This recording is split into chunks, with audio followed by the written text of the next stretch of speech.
Coucou les boys et les girls. Pour cette vidéo, je vais tout simplement regarder des matchs de MMA amateurs. Round one, let's work. Ok les gars, on commence par un petit combat chill comme disent les Jones, où nous avons Hitman en t-shirt rouge contre Jenja. Ce qui est intéressant à voir, c'est qu'après avoir saisi la jambe de son adversaire, il crochette sa jambe derrière l'autre jambe de Jenja afin qu'il puisse le déséquilibrer et le ramener plus facilement au sol.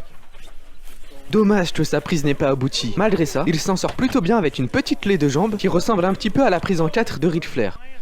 Hitman a plus de force que toi, donc ça sert à rien d'essayer d'enlever la prise. À la limite, tu pourrais tenter de le frapper à la tête, mais je ne sais pas si tu as la portée pour. Oui je sais, c'est bizarre, je parle à un mec qui de toute façon ne pourra pas me répondre. Le principal défaut d'Hitman, c'est qu'il est trop statique, alors que Jenja arrive à s'adapter sur les différents axes. En tentant de l'agripper, il a donné sa tête à son adversaire. Si Jenja avait pris le risque de lui mettre un coup de genou en pleine tête, le match aurait été fini. Bon là c'est bientôt terminé, il faut juste qu'Hitman limite la chasse. You know what to do. Round two, street beats, let's work. Hitman a directement tenté de le ramener au sol, mais Jenja n'est pas con. Il a très bien compris que son adversaire était plus à l'aise en lutte qu'en pied-point. De toute façon, c'est assez simple. Si le combat dure en pied-point, c'est Jenja qui gagne. Par contre, si Hitman arrive à le ramener au sol, il peut gagner. Là on peut voir qu'Hitman commence à être fatigué.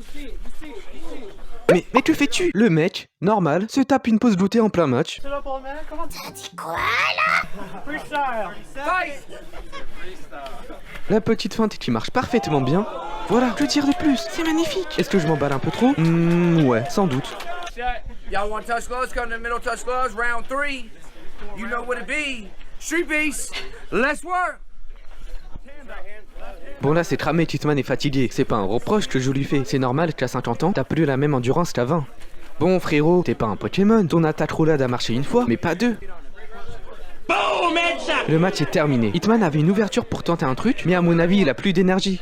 Franchement, respect pour Hitman, qui mine de rien, c'est bien battu. Bon après Jenja, est-ce que ça vaut vraiment le coup de se réjouir de cette victoire? Je sais pas. Bon les gars, désormais on va un peu step up dans l'agressivité. Nous avons Kid Buu à gauche contre Tiaji à droite. Je trouve que Buu dépense trop d'énergie dans ses déplacements, contrairement à Tiaji qui arrive à mieux imposer son rythme. Il profite que son adversaire baisse la tête pour le ramener en guillotine à la Roman Reigns. C'est plutôt astucieux de sa part. En plus, je pense que si Buu avait réussi à cadenasser ses jambes autour de la taille de Tiaji, le match aurait été fini. Comme vous pouvez le voir, il a quand même tenté, mais ce n'a pas marché. Kid Buu est en train de reprendre son souffle, mais ce n'est pas une raison pour baisser sa garde. Dommage que Buu n'ait pas profité de l'ouverture pour le pulvériser.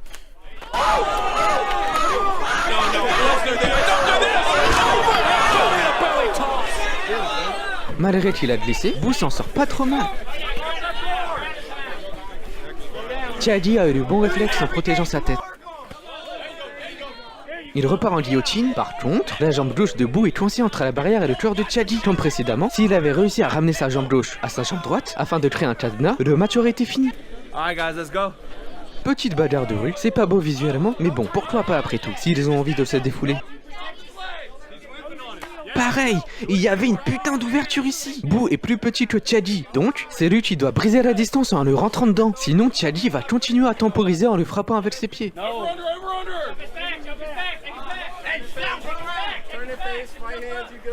T'inquiète, je gère. Guillotine, il est la solution pour un étranglement de Billy, c'est fini. C'était un beau combat, GG à lui, c'était une victoire claire, nette, précise et sans bavure. Ça aurait pu être évité si Buu, au lieu de dormir sur Tiaji, aurait gardé la tête haute. Parce que non seulement il aurait vu le coup arriver, mais en plus, il aurait limité les dégâts. Pour finir cette vidéo, je vais vous montrer un extrait où le Renoir a fait une grossière erreur. Au lieu de profiter de sa taille pour protéger sa tête, il se baisse, ce qui le rend plus vulnérable.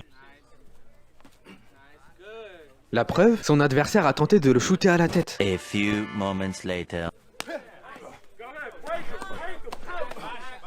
Boom, headshot. Voilà, mais c'était sûr en fait. C'était sûr. Let's see who AAA is. AAA, you there? Yes. Do you have a video? Hello.